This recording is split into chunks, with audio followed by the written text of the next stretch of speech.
지혜로운 사람과 어리석은 사람의 차이 중에 하나는 때를 분별하는가에 있습니다.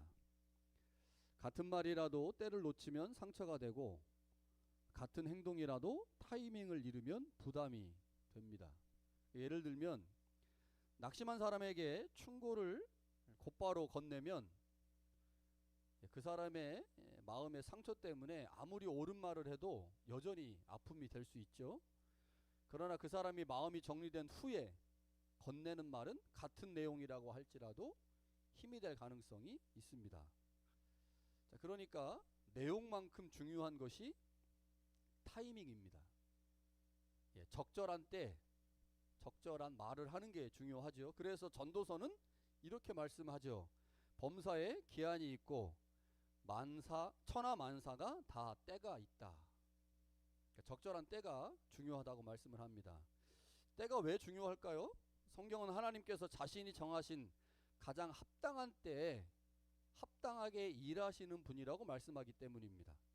하나님이 우리에게 무엇인가를 허락하실 때 우리의 형편만이 아니라 하나님의 뜻과 계획 안에서 가장 적절한 시점을 보시고 하나님이 행동하시죠. 그래서 우리는 종종 하나님 앞에 하나님 지금 왜 안 됩니까? 라고 물으면 하나님이 아직 아니다.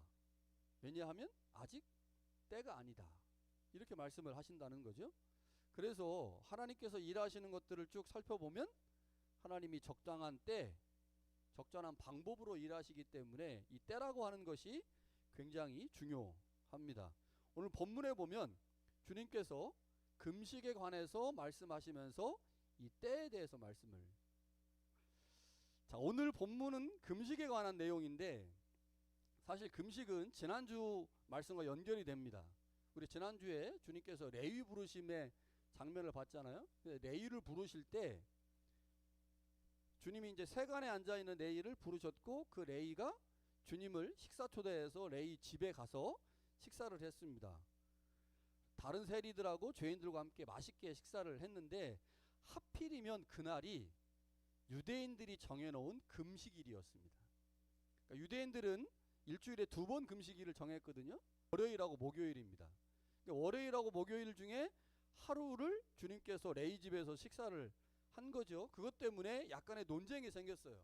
그리고 그것을 비켜보던 사람들이 주님께 이렇게 묻습니다. 어찌하여 당신의 제자들은 금식하지 않습니까? 바리새인의 제자들도 금식하고 세례 요한의 제자들도 금식을 하는데 왜 당신의 제자들은 유대인들이 정해놓은 이 금식일에 금식하지 않습니까? 라고 질문을 하죠. 자, 그 질문을 들으신 예수님께서 19절과 20절에 비유를 들어 이렇게 말씀을 합니다. 혼인집 손님들이 신랑과 함께 있을 때 금식할 수 있느냐? 신랑과 함께 있을 동안에는 금식할 수 없느니라. 자, 그러니까 주님께서 지금 그 질문을 듣고 그 질문에 답하시는 과정에서 금식 자체가 문제가 아니고 금식에서 제일 중요한 것은 때다. 때. 그러니까 유대인들이 지금 뭐라고 말하는 거예요? 지금이 금식할 때다. 이게 유대인들의 주장입니다. 월요일과 목요일은 유대교가 정해놓은 금식일이기 때문에 그날에 금식해야 합니다. 라고 하는 것이 당시 유대인들의 주장이고 주님의 주장은요? 좋아. 금식 좋아. 그런데 지금은 금식할 때가 아닙니다. 지금은 슬퍼하거나 자신을 괴롭힐 때가 아니라 신랑과 함께 잔치를 벌일 때입니다. 지금 잔치 벌일 때지 금식할 때가 아닙니다. 라고 말하는 거죠. 그러니까 예수님과 유대인들 사이에 금식에 대한 차이는 금식을 열심히 참여해서 할 거냐 말 거냐의 문제가 아니고 금식은 지금 할 거냐 아니면 나중에 할 거냐.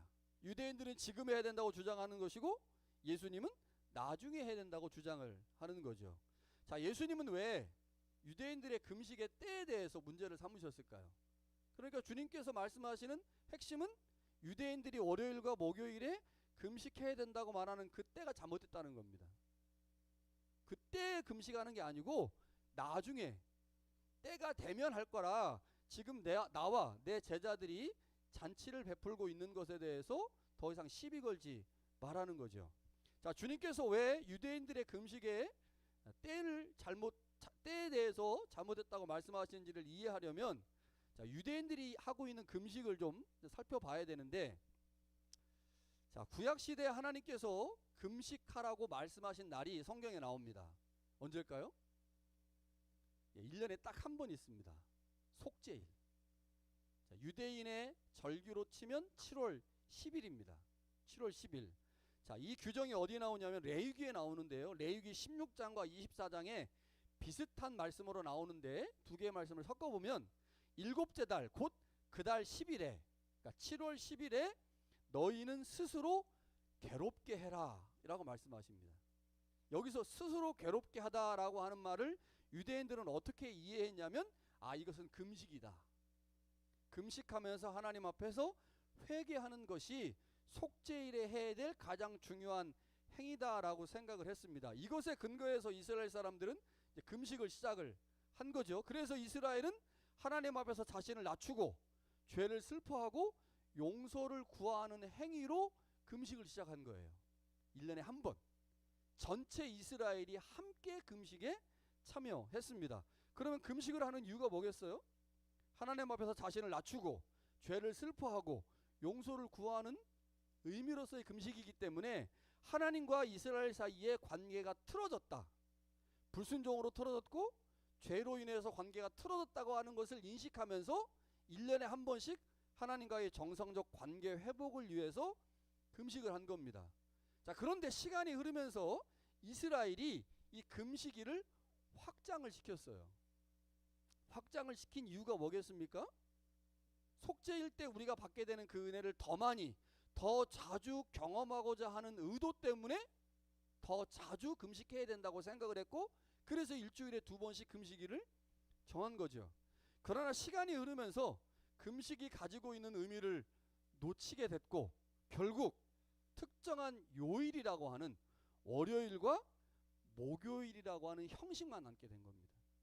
우리도 그렇잖아요. 하나님께서 우리한테 일주일에 한 번씩 예배 드리라고 그랬어요. 1년에 한 번만 드리라고 했으면 좋았을 텐데 1년에 한 번이 아니고 일주일에 한 번씩 예배를 드리라고 그래요. 그래서 우리가 일주일에 한 번씩 와서 예배를 드립니다. 처음에 예배 드릴 때 은혜와 감격 가운데 예배를 드렸겠죠.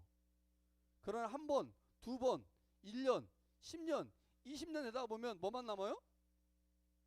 그 안에 경험되는 은혜는 없어지고 예배만 남잖아요. 예배. 형식이라고 하는. 이게 이제 우리가 갖게 되는 상당히 치명적인 약점인데, 이런 일들이 있었던 거죠. 1년에 한 번 하던 거를 일주일에 2번씩 했으니까 그러면 52주니까 104번이잖아요. 너무 많이 늘려버린 거예요. 한 번 하는 거를 104번으로 늘렸으니 당연히 형식에 빠질 수밖에 없게 됐고, 뭐만 남았어요? 요일만 남은 거예요. 요일만. 월요일과 목요일이라고 하는 금식의 날, 때만 남아 버린 거죠. 여러분, 처음에 전통은 하나님께 더 가까이 나아가게 하려고 하는 믿음의 고백으로 시작을 합니다. 전통이 원래 그런 거죠. 그러나 시간이 흐르면서 점차적으로 전통은 사람들에 의해서 권위가 부여돼요. 자, 우리 교회는 이런 전통이 있습니다. 이것은 우리 교회가 추구해 오는 전통입니다 라고 하면서 그 교회 사람들이 그 전통에 뭐를 부여합니까? 권위를 부여해요.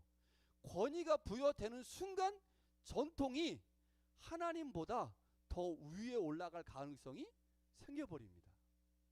자, 그렇게 되면 우리는 전통에 의해서 지배를 받게 됩니다. 예를 들면 우리가 하나님을 섬긴다고 할 때, 어떤 방식으로 섬겨요? 우리 공동체가 만들고 합의한 전통과 교리라는 방법으로 하나님을 섬기거든요. 동의하십니까?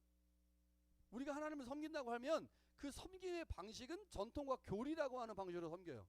그렇게 되면 사실 우리가 하나님을 섬기지만 어느 순간 전통에 그냥 갇혀서 전통이 원하고 전통이 바라는 방식대로 그냥 따라가는 겁니다. 하나님 섬김이 없어져 버려요. 하나님 성경은 없어지고 그냥 전통에 순응하는 우리만 남는 거죠. 처음에 전통이 만들어질 때는 그렇지 않았는데, 그 전통 안에 우리가 익숙해지다 보면 그 전통이 하나님 섬김을 대체하는 경우들이 있어요. 그래서 주일에 예배에 왔다, 그것만으로 나는 하나님을 잘 섬기고 있다 라고 생각을 한다는 거예요. 왜냐면 내가 우리 교회가 만들어 놓은 전통 안에 들어가서 그 전통에 순응해서 그 전통을 따르고 있으니까. 이게 이제 전통이 갖게 되는 굉장히 큰 문제입니다. 이스라엘의 유대교에 있었던 금식이 바로 그렇게 되어버린 전통이었던 거죠. 자, 그러니까 어느새 하나님 앞에서 자신을 낮추고 은혜를 구하는 행위였던 금식이 은혜는 구하지 않고 하나님 앞에 자신을 낮추지는 않고 어느새 경건함을 증명하는 표지가 됐고, 하나님을 향한 갈망이 아니라 자기의 의를 드러내는 수단으로 변질된 겁니다. 시간이 지나면서 전통 안에 유대교가 금식을 그렇게 변질시켜 버린 거죠.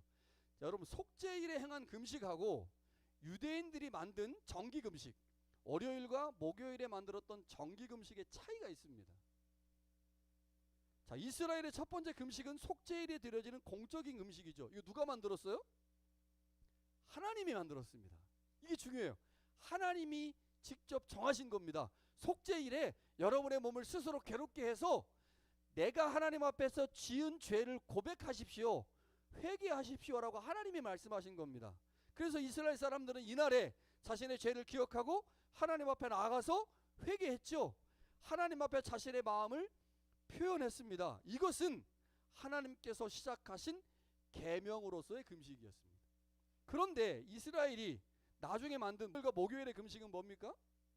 하나님이 만들으라고 해서 만든 걸까요? 아니요. 자신들이 만들었어요. 자신들이. 그래서 월요일과 목요일에 만들어진 금식은 뭐라고 말할 수 있습니까? 전통이라고 말할 수 있는 거죠. 그러니까 속죄일의 금식은 계명이라면 목요일과 월요일에 만든 금식은 전통입니다. 여러분, 처음 이 전통이 생겼을 때 이스라엘 사람들은 분명 속죄일의 금식을 기억했을 것입니다. 1년에 한 번 드리던 그날의 회개를 기억하고 하나님 앞에서 자신을 낮추는 마음으로 금식을 했을 거예요. 그러나 시간이 흐르면서 예수님 당시에 보니 그 금식은 본래의 의미를 잃어버렸습니다. 전통이 우리에게 너무 좋은 거지만 전통은 무서운 힘이 있거든요. 우리가 전통의 권위를 부여하는 순간요, 그 권위를 받은 전통이 우리를 지배하려고 들어요. 그래서 전통이 만들어진 의미와 목적을 분명하게 이해하지 못하면 우리도 모르는 사이에 전통 가운데 매몰돼서 전통이 원하는 대로 그냥 따라가는 수동적인 인간이 될 수밖에 없거든요. 이스라엘 사람들이 그렇게 된 겁니다. 그렇게 당시 예수님 당시의 정기금식은 더 이상 죄를 애통하고 은혜를 구하는 행위가 아니라 자신의 경건과 의를 증명하기 위한 도구였다는 거죠. 속죄일의 금식을 한번 생각해 보세요. 그들이 왜 금식했습니까? 자신들의 불순종과 죄가 먼저 있었기 때문에 그 불순종과 죄를 고백하는 행위로 금식이 있었어요. 그러니까 먼저 불순종과 죄가 있었고 그 악한 행위에 대한 반응이 금식이었는데, 예수님 당시의 정기 금식은 그런 인간관계가 존재하지 않습니다. 예수님 당시의 금식은요, 회개를 목적으로 하지 않았습니다. 스스로의 경건을 드러낼 목적으로 금식을 행한 거죠. 유대인들은 정해진 날에 빠짐없이 철저하게 규칙을 따르면서 금식을 했죠. 그러나 그 금식은 하나님을 향한 마음이 아니라 사람들에게 보이기 위한 도구였습니다. 누가 더 자주, 누가 더 철저하게 금식하는지가 그들의 신앙을 보는 척도였던 거죠. 자, 그러면서 자신들의 신앙을 그 금식으로 평가받기를 원했을 뿐만 아니라 다른 사람의 신앙도 판단했습니다. 그러니까 주님께서, 하나님께서 처음에 속죄일에 주신 금식은 주님, 나는 죄인입니다, 주님, 나는 죄인입니다 라고 하는 의미로 금식을 했다면, 유대인들이 했던 정기 금식은 주님, 나 이만큼 했습니다, 나 이만큼 했습니다 라고 하는 것을 보이고 증명하기 위해서 금식을 한 거죠. 여러분, 주님께서 지금 금식에 관해서 말씀하시면서 문제를 삼고 있는 것, 어떤 금식입니까? 속죄일의 금식입니까? 아니요. 속죄일의 금식을 문제 삼는 게 아닙니다. 유대인들이 만든 정기 금식을 문제 삼고 있어요. 근데 정기 금식의 핵심이 뭐예요? 뭐가 문제입니까? 때가 문제가 돼. 때. 월요일과 목요일이라고 하는 때를 정해놓고 그 월요일과 목요일에는 반드시 금식해야 된다. 그 금식에 참여하는 자는 의로운 자고 신앙이 좋은 자고, 그 금식에 참여하지 않는 사람들은 신앙이 좋지 않는 자들이다 라고 당시 그렇게 금식을 정의하고 있었거든요. 주님께서 문제를 삼고 있는 금식은 이스라엘이 스스로 만들어낸 금식, 곧 월요일과 목요일에 행한 금식입니다. 자, 그래서 주님께서 뭐라고 말씀하시는 거예요? 금식에 관해서? 금식은 때가 중요하다. 다른 말로 하면 지금 유대인들이 하고 있는 월요일과 목요일의 금식은 잘못된 때에 향하고 있는 잘못된 금식이다 라고 하는 것을 지적하시는 거죠. 자, 그러면서 주님께서 새로운 금식을 말씀하십니다. 자, 그런데 그 금식을 그럼 도대체 이제 금식이 뭐냐? 금식의 기준이 뭐냐? 유대인들의 금식의 기준은 뭐예요? 요일과 때죠. 그래서 월요일과 목요일에는 반드시 금식해야 됩니다 라고 하는 것이 유대인들의 금식의 기준이었다면, 주님의 금식의 기준은 요일이나 날짜가 아닙니다. 자, 주님께서 제시하시는 금식의 기준은 뭐냐? 그리스도의 현존과 부재입니다. 좀 어려운 말인데요. 그리스도의 현존과 부재가 금식의 기준입니다. 다시 말하면 주님이 제자들과 함께 있을 때는 금식하면 안 됩니다. 함께 있을 때 뭐 해야 돼요? 잔치해야 됩니다. 잔치. 주님이 제자들과 함께 있을 때는 신랑이신 주님과 함께 신부인 제자들이 잔치를 벌이면 되는 거고, 자, 그러니까 주님의 현존이 있을 때는 금식하면 안 됩니다. 이때는 잔치해야 되는 거예요. 그러면 언제 금식해야 될까요? 주님의 부재 시간에 금식하는, 주님이 안 계실 때, 주님의 부재 현장에서 제자들은 금식을 해야 된다는 거죠. 자, 그러면 이제 제자들의 시점에서 한번 생각을 해보겠습니다. 자, 제자들이 지금 주님과 함께 있죠. 지금은 제자들의 입장에서 보면 그리스도의 현존의 때죠. 따라서 지금 제자들은 금식할 필요가 없습니다. 주님의 존재가 금식의 필요를 대신하기 때문이죠. 여러분, 아까 우리가 속죄일의 금식에서 보았듯이 금식을 왜 합니까? 우리의 죄와 허물을 하나님 앞에서 고백함으로 하나님과 우리 사이의 관계를 회복하는 거예요. 그게 금식의 가장 중요한 목적이에요. 그런데 예수님께서 이 땅에 오셔서 하나님의 복음을 전하시고 하나님의 뜻을 밝히시기 때문에 금식의 이유와 목적을 주님께서 이미 충족시키고 계십니다. 그러니까 주님이 계실 동안에는 그렇게 할 이유가 없는 거예요. 왜냐? 주님이 중보자로 하나님과 우리 사이를 연결하기 때문에 그 예수님이 계시는 동안에 그 예수님이 금식의 목적 자체를 다 충족시켜 버립니다. 하나님과 우리 사이의 관계를 주님이 그의 복음으로, 그의 가르침으로, 그가 행하시는 기적을 통해서 완전하게 하시거든요. 그러니까 주님이 계시는 동안에는 제자들은 절대로 금식할 필요가 없죠. 그런데 문제는 주님께서 십자가에서 죽으실 때입니다. 십자가에서 죽으신 이후에 상황이 완전히 달라졌어요. 주님이 어디로 가셨습니까? 승천하셨습니다. 하늘로 올라가셨어요. 이제 제자들은 주님과 함께 할 수 없습니다. 이제부터 무슨 시간이에요? 주님의 부재의 시간입니다. 주님의 부재의 시간. 부재의 시간에 제자들은 뭐 해야 돼요? 이제 금식해야 돼요. 주님의 부재가 가져온 결과가 뭐냐? 중보자가 없어진 거예요. 하나님의 뜻을 알려주는 예수님이 안 계셔. 하나님의 뜻을 보여주는 기적을 행하시는 예수님이 안 계셔. 주님의 말씀의 의미를 깨닫게 해주시는 주님이 계시지 않으니 이제 제자들은 주님과 더 이상 함께 살아갈 수 없고 함께 식사할 수도 없고 함께 주님과 대화할 수도 없습니다. 주님의 부재의 시간에 제자들은 뭘 해야 되냐? 금식해야 돼요. 금식. 여러분, 근데 금식이 뭡니까? 음식을 끊는 거잖아요. 음식을 끊는 거. 자, 음식을 끊는 거는 제자들도 반드시 해야 되겠죠? 근데 주님께서 지금 유대교의 금식을 문제 삼으시면서 핵심으로 집으신 게 뭡니까? 때야, 때. 그러니까 지금 제자들이 해야 될 금식, 그 금식의 핵심은 물론 음식을 끊는 것이 맞지만 유대교처럼 하면 안 된다는 겁니다. 유대교처럼. 유대교는 금식이라고 하는 것을 하나님 앞에 나아가서 자신의 죄를 고백하고 하나님과의 관계를 회복시키는 그 음식을 어디에 집어넣었어요? 유대교가 만든 전통이라고 하는 틀 안에 집어넣었죠. 월요일과 목요일이라고 하는 틀 안에 넣었어요. 그 안에 들어간 금식은 더 이상 금식으로서의 기능을 할 수가 없습니다. 틀 안에 갇혔기 때문에, 관습과 전통 안에 갇혔기 때문에, 교리 안에 갇혔기 때문에 그 안에 갇힌 금식은 더 이상 금식으로서의 역할을 못한다는 거죠. 그럼 최소한 유대인들이 하는 그 금식을 제자들은 답습하면 안 됩니다. 그럼 주님께서 제자들에게 요구하시는 금식은 뭐예요? 유대교처럼 하면 안 된다는 거예요. 유대교처럼 하면 안 된다. 그러니까 지금이 금식할 때입니다. 지금은 반드시 금식해야 됩니다. 왜 당신들 지금 밥 먹고 있습니까? 왜 잔치를 벌이고 있습니까? 라고 말하면서 그들을 비난하는 관습과 전통에 갇힌 방식의 금식은 안 된다는 거죠. 자, 그래서 우리가 한 가지 분명히 확인할 수 있는 게 있습니다. 주님께서 제자들에게 원하시는 금식은 단순히 음식을 끊는 게 아니구나.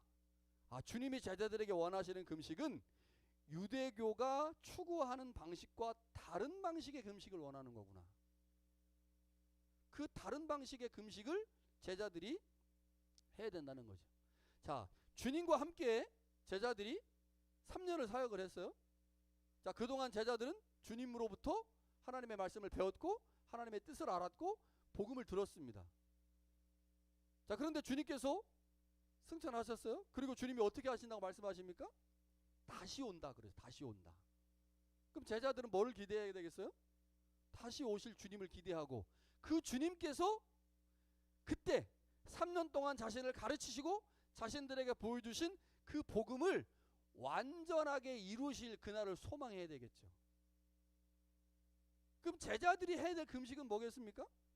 제자들이 해야 될 금식은 기본적으로 주님이 다시 오셔서 자신들과 함께 할 때 자신들에게 가르쳐 주신 그 복음이 다시 들려지기를 소망하는 마음으로 하는 거예요. 자, 그 마음을 제자들의 마음 가운데 품고 주님의 다시 오심을 기다리는데 그 다시 오심의 기다림을 유대교가 원하는 방식으로 금식에 참여하면 안 된다는 거죠. 자, 그런데 이 금식의 의미를 주님께서 그 바로 다음에 있는 생배 조각과 새 가죽 부대 비유를 통해서 제자들이 행할 금식이 무엇인지를 설명을 합니다. 자, 어떤 거냐?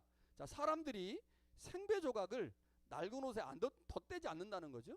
또 다른 하나는 새 포도주는 완전 발효가 되지 않았기 때문에 낡은 가죽 부대에 담으면 새 포도주가 낡은 가죽 부대를 상하게 한다. 그래서 포도주도 버리고 가죽 부대도 버린다.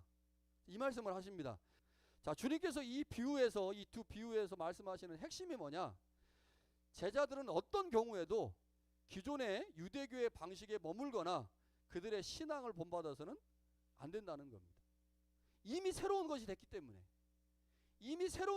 때문에 기존의 유대교의 방식에 머물거나 그 신앙을 본받게 되면 그 잘못된 그 문제가 있는 유대교의 신앙이 제자들 안에 들어와서 제자들이 가지고 있는 가죽부대 자체를 다 상하게 한다는 겁니다. 이미 제자들은 새 가죽부대가 됐는데, 이미 제자들은 새로운 존재가 됐는데 그 안에 새로운 것을 담아야 되는데 새로운 것을 담지 않고 기존의 것을 담게 되면 그 기존의 그것이 제자들의 모든 것들을 다 파괴해버린다라고 주님께서 말씀을 하시는 거죠. 주님의 오심과 하나님 나라 복음의 선포는 하나님을 믿는 방식을 완전히 바꾸어 놓았습니다. 기독교는 분명 유대교와 깊이 연결되어 있죠. 그래서 유대교의 하나님과 기독교의 하나님이 같은 하나님입니다. 같은 하나님을 믿어요. 그러나 예수 그리스도가 이 땅에 오심으로 기독교는 기존 유대교의 신앙의 방식에 머물러서는 안 된다는 사실을 가르쳐 주었습니다. 기독교는 더 이상 유대교의 틀 안에 머물러 있으면 안 돼요.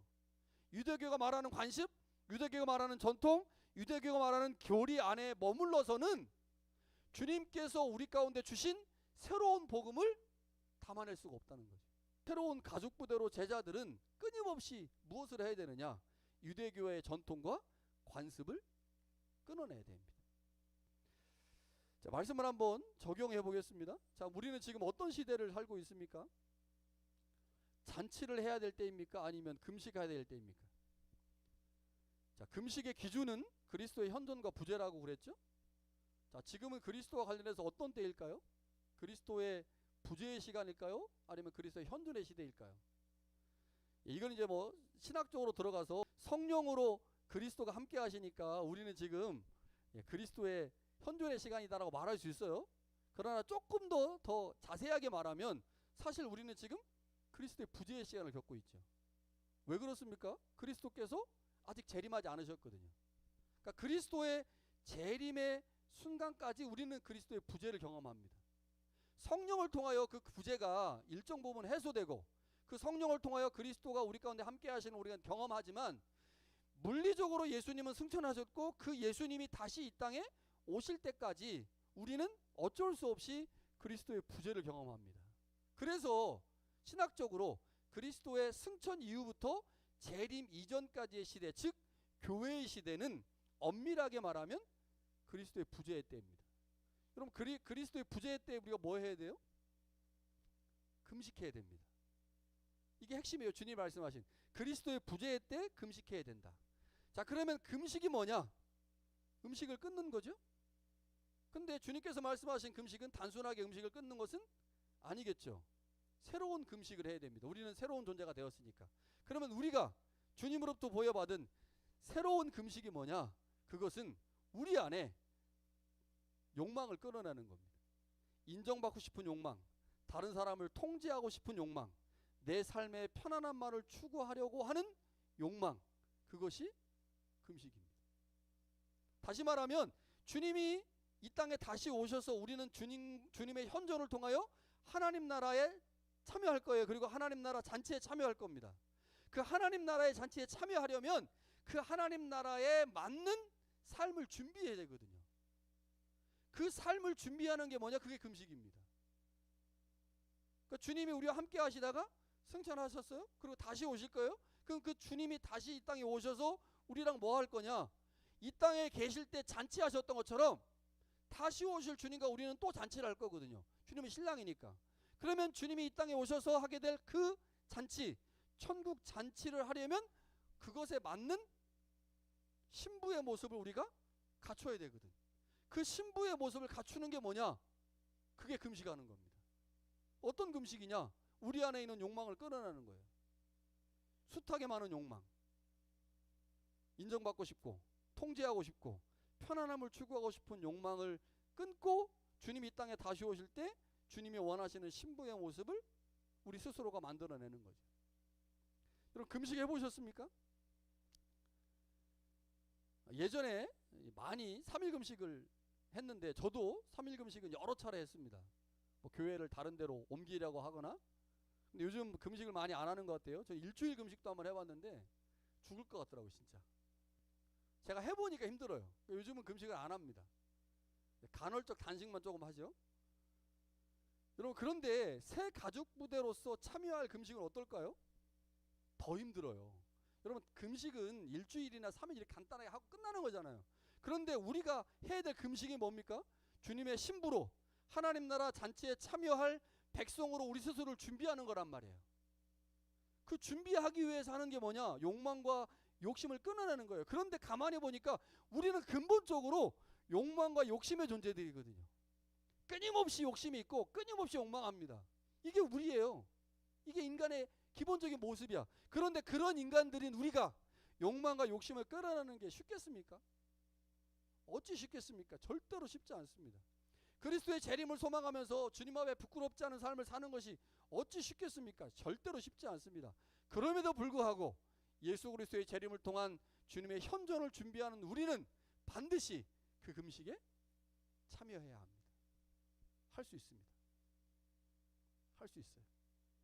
정도의 차이를 두면 할 수 있습니다.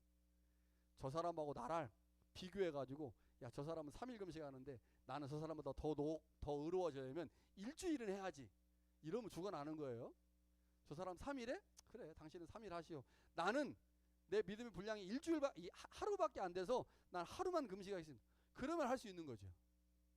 내가 자꾸 누구와 비교해가지고 그 사람보다 더 많이 하고 그래서 더 많이 칭찬받고 더 많이 높아지려고 하니까 자꾸 문제가 생기는 거예요.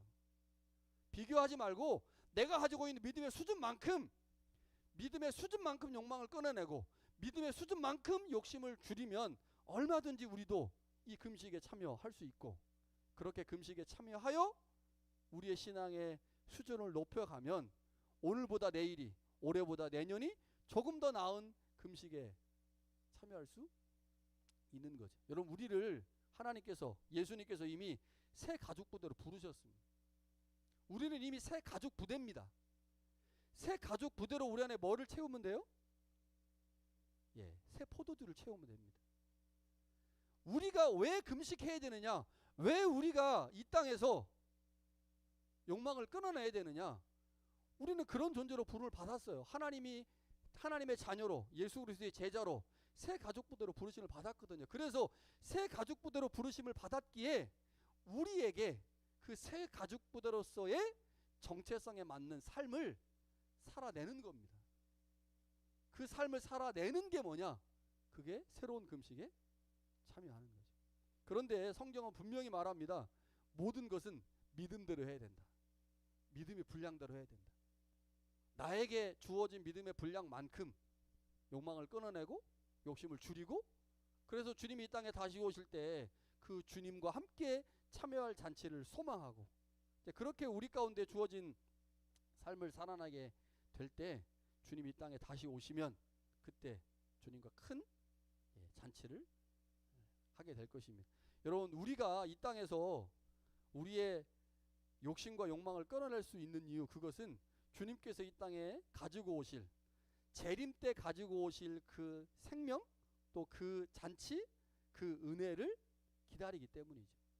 그럼 그것을 기다리고 그것을 소망하면서 우리에게 주어진 새 가죽부대로서의 삶을, 금식의 삶을 잘 살아낼 수 있기를 간절히 축원합니다.